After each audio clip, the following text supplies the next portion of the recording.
जिसको हो अब भी सियासत पे यकीन, उसको ये मुल्क दिखाया जाए। और उसको मजहब कहो या सियासत कहो, और उसको मजहब कहो या सियासत कहो, खुदकुशी का हुनर तुम सिखा तो चलें।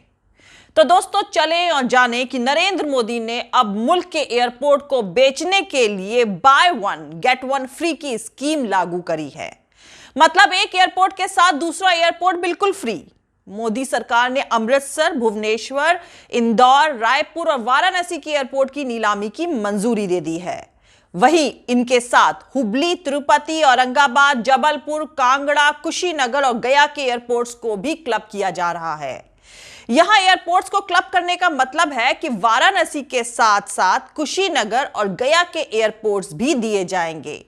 ठीक ऐसे ही अमृतसर के साथ साथ कांगड़ा एयरपोर्ट, भुवनेश्वर के साथ तिरुपति एयरपोर्ट, रायपुर के साथ औरंगाबाद एयरपोर्ट, इंदौर के साथ जबलपुर और तिरछी के साथ हुबली की नीलामी होगी। तो आपको बता दूं कि अडानी को मोदी सरकार ने पहले फेज के तहत लखनऊ, अहमदाबाद, जयपुर, मंगलुरु, तिरुवनंतपुरम और गुवाहाटी एयरपोर्ट्स की लॉर्डशिप या ऑक्यूपेशन या कब्जा 50 साल के लिए पहले से ही सौंप रखा है। दरअसल मोदी की हुकूमत के दौरान भारत बेहद तेजी से कंगाल हो रहा है। सिर्फ 3 लोगों की दौलत बहुत तेजी से बढ़ रही है। यह कोई प्रिजुडिस या परसेप्शन नहीं है दोस्तों, ये एक हकीकत है। आप लोगों तक जितनी खबरें पहुंच रही हैं उनके मुताबिक पिछले 7 सालों में अंबानी, अडानी और 1.5 लोगों की पार्टी बीजेपी की बढ़ती दौलत ने दिन दुगनी और रात चौगनी रफ्तार से मंजिलें छुई हैं।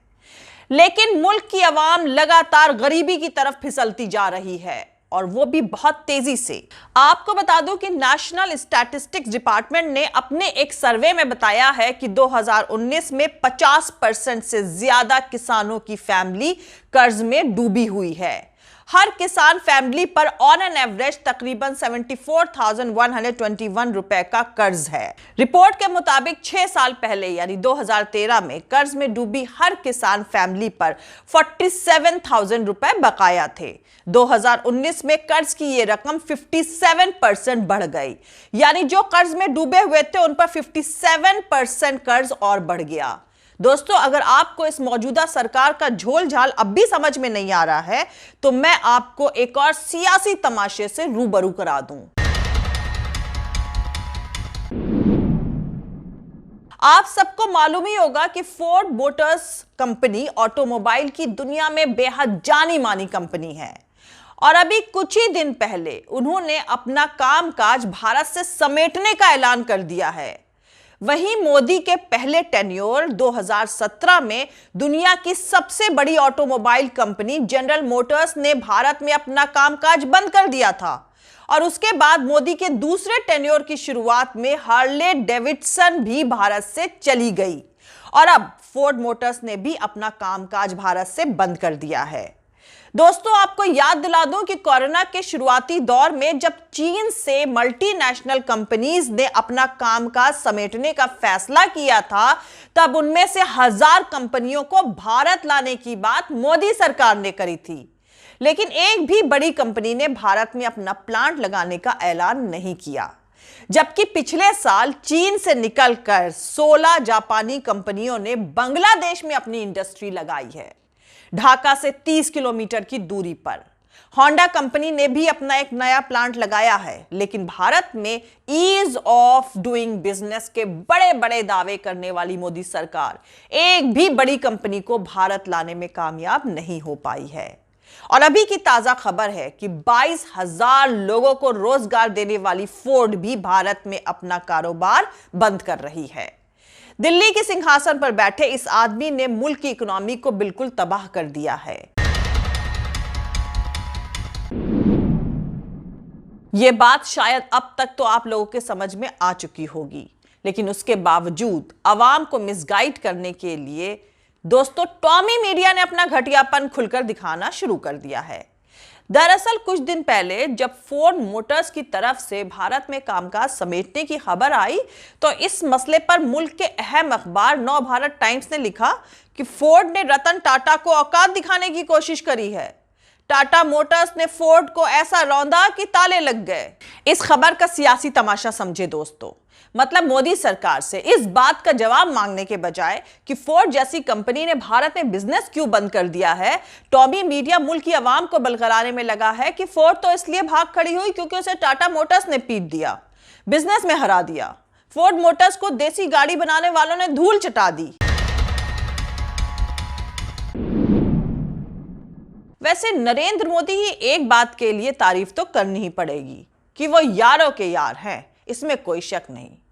भले ही मुल्क की आवाम से किया हुआ उन्होंने एक भी वादा अभी तक नहीं निभाया हो, मुल्क की आवाम को दाने दाने का मोहताज कर दिया हो, लेकिन मुकेश अंबानी और गौतम अडानी से किए गए अपने हर वादे को उन्होंने पूरी शिद्दत से निभाया है। नरेंद्र मोदी ने अपने इन दोस्तों के लिए तो मुल्क की आवाम का दिल, जिगर, कलेजा, रान और पसली तक सब कुछ हाजिर कर दिया है।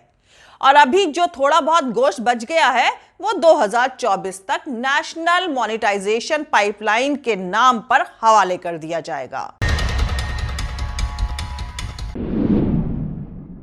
भारत के मौजूदा हालात पर परसाई जी का लिखा याद आ गया। उन्होंने कहा था कि शर्म की बात पर हम ताली पीटते हैं, इस समाज यानी सोसाइटी का क्या खाक भला होगा।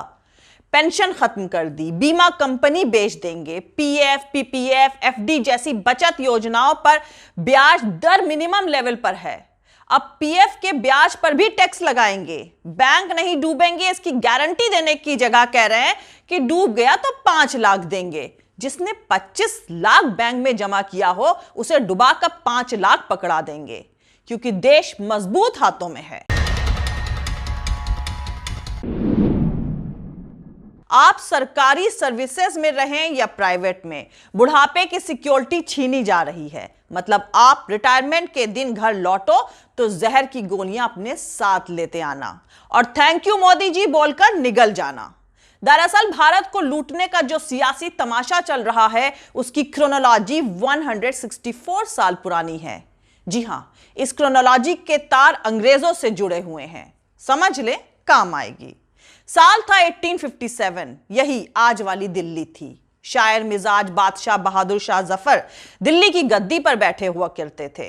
मंगल पांडे के साथ भारतीय सैनिकों ने अंग्रेज बहादुर से बगावत कर दी। अंग्रेजों के खिलाफ बगावत करने वाले सैनिक मिलकर बादशाह के पास पहुंचे कि आप हमारी अगुवाई करें। बादशाह ने अगुवाई कबूल करी।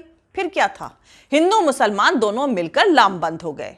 यह अलग बात है कि इसमें मुट्ठी भर लोग ही शामिल थे, लेकिन जो भी थे वो अंग्रेजों के खिलाफ एकजुट थे। एक ही सेना में एक साथ हर हर महादेव और अल्लाहू अकबर के नारे गूंजने लगे। अंग्रेज बहादुरों ने कभी सोचा भी नहीं था कि ऐसा वक्त उन्हें देखना पड़ेगा। खैर, फिर जब गदर ठंडा पड़ा तो अंग्रेजों ने इसका तोड़ निकाला। दिल्ली में पकड़े गए बगावती हिंदू सैनिकों को छोड़ दिया गया, लेकिन मुसलमान सैनिकों को सजा दी गई।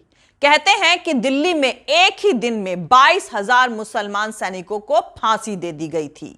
पूरे देश में ऐसा ही एक्सपेरिमेंट किया गया। मुसलमानों को सजा देने के साथ साथ हिंदुओं को बड़े बड़े ओहदे दिए गए। इसके 2 दशक बाद इसी पॉलिसी को उलट दिया गया। अब मुसलमानों को ऊंचे पदों पर बैठाया जाने लगा और हिंदुओं को टॉर्चर किया जाने लगा। ऐसा इसलिए किया गया ताकि हिंदू और मुसलमानों में फूट पड़ी रहे। दोस्तों, यह संयोग यानी कोई इत्तेफाक नहीं था, अंग्रेजी प्रयोग यानी एक एक्सपेरिमेंट था। अब 164 साल बाद नरेंद्र मोदी के नए भारत की दिल्ली में आ जाइए। दिल्ली में सीए के खिलाफ आंदोलन चल रहा था। आंदोलन में मुसलमानों के साथ बड़ी तादाद में हिंदू और सिख भी शामिल हुए थे। इसी बीच सरकार का एक आदमी जाकर पुलिस की मौजूदगी में खुद प्रोटेस्ट खत्म कराने की धमकी देता है।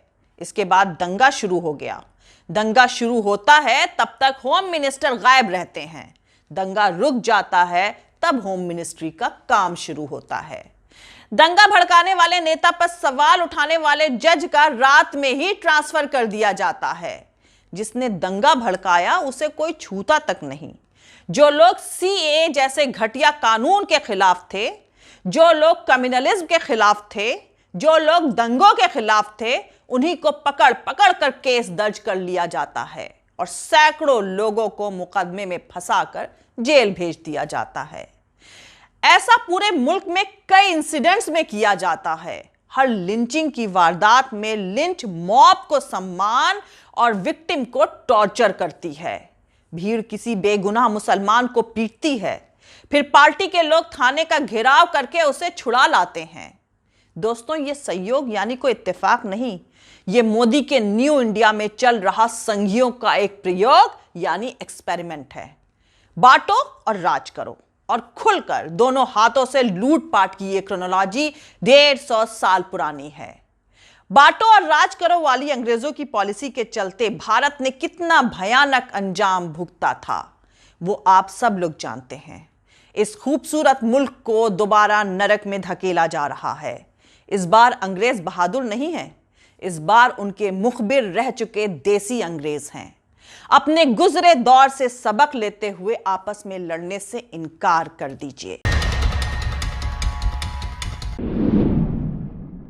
जय हिंद, सत्यमेव जयते, अल्लाह हाफिज। दोस्तों, हमारा पूरा वीडियो और दूसरे और वीडियोस देखने के लिए हमारा YouTube channel political Tamasha with doctor Arshi को सब्सक्राइब करके वहां पे लगी बेल आइकॉन को जरूर दबा दें, ताकि आपको हमारे आने वाले हर वीडियो की अपडेट्स मिलती रहे।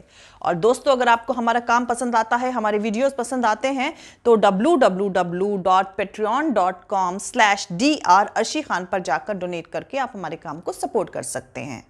दोस्तों, अगर आपको हमारा वीडियो पसंद आता है तो लाइक और शेयर करना हरगिज नहीं भूलें।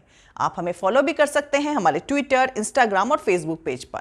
मेरा ट्विटर हैंडल है @arshi_aziz khan। थैंक यू, मिलते हैं अगले वीडियो में।